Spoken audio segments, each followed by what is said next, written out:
Every now and then over the years, I've set a version of this question, and it has never lost its ability to be a great learning opportunity for students. And by that, of course, I mean I'm speaking politely here, and that it is a question that when students hit it, they often do pretty badly with it. And that's kind of interesting. Let's take a look at this and see if we can figure out what's going on. The setup is fairly simple on the face of it. We're talking here about two shares, Y and Z, and they have month 1 and month 2 returns, which are the opposite of each other. And we are asked at the end of the second month, is the share price of Y higher than Z, lower than Z? Is it 100 Rand or is it less than 100 Rand? I would think that many students, based on my experience, would choose option C and say that, hey, this is self-evident, no calculations required. The answer is Y share price is 100 Rand, and that would be quite a popular answer. Let's see if it's the right one.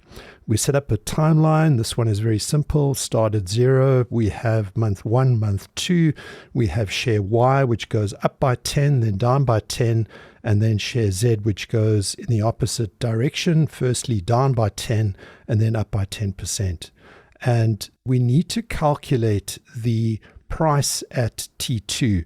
So the P2 calculation in each case is for share Y, we start at 100 and we multiply that by 1 plus the month 1 return, which is 1.1, and then the same thing for month 2. 1 plus the month 2 return is 0.9, giving us a price at T2 of 99 Rand.